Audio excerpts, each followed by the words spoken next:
El objetivo de este trabajo es comparar a Karl Marx con John Rawls para tener una idea clara de ambos autores en cuanto a sus pensamientos e ideales.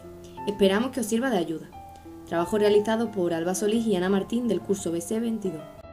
La revolución social tiene un carácter radical, en la que se resuelve el conflicto de clases de la producción capitalista, mientras que el concepto de desobediencia civil tiene lugar de forma pacífica, sin recursos legales. Rawls matiza que la sociedad no tiene la suficiente información, por tanto, esta se produce por los efectos y no por las causas.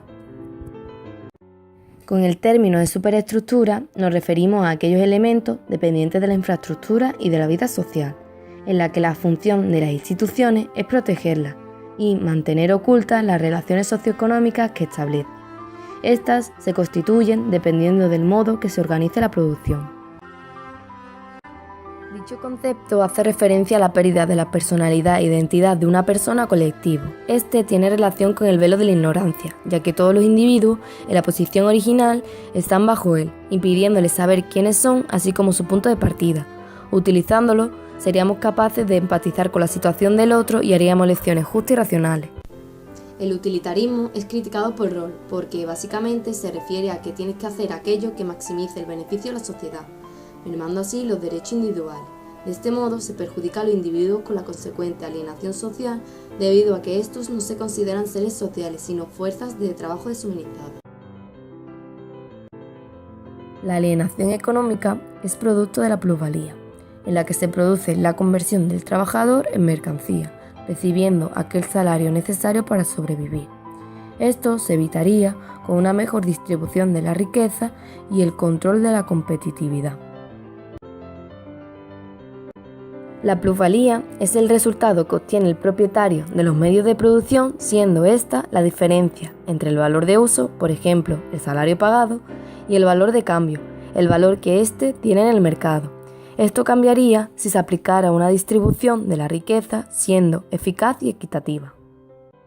El individuo se siente alienado políticamente, puesto que el Estado no representa a la sociedad civil, sino a la clase dirigente.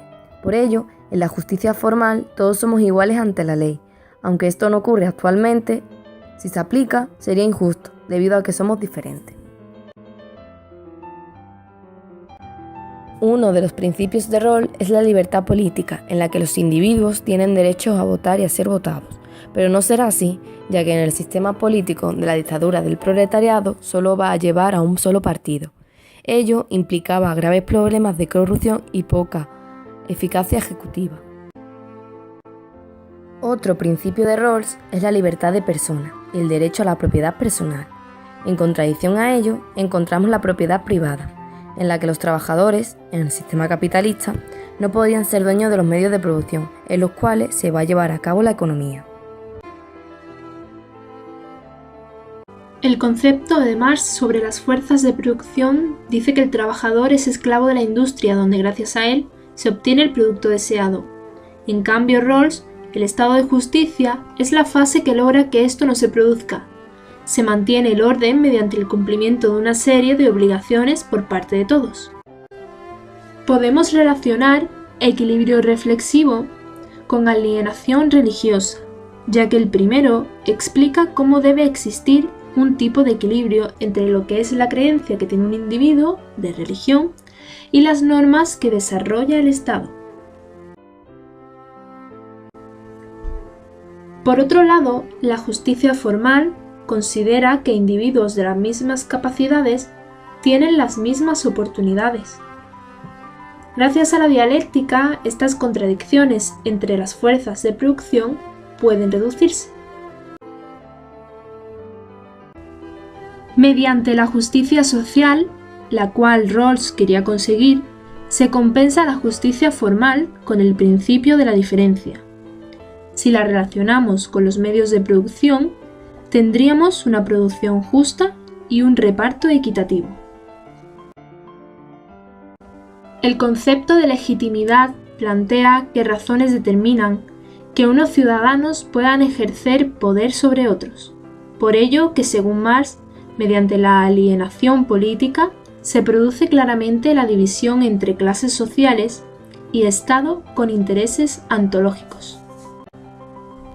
En la posición original, los seres se preguntan cómo se podría conseguir una distribución justa de los recursos, donde por ejemplo la dialéctica de Marx juega un papel importante, puesto que nos ayuda a erradicar estas contraposiciones entre las fuerzas productivas.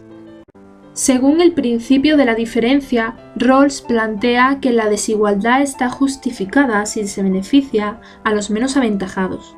Sin embargo, Marx afirma que la alienación hace que el individuo pierda algo de sí mismo, es decir, el individuo pierde o gana según lo que aporte. El velo de la ignorancia es un concepto metafórico en el que Rawls pretende situarnos en la condición más objetiva posible para establecer unos principios sociales y éticos. Pero dicho velo nos impide saber cuál es nuestro lugar en la sociedad. En cambio, la ideología es utilizada para convencer a una clase social de la posición que ésta tiene en la sociedad.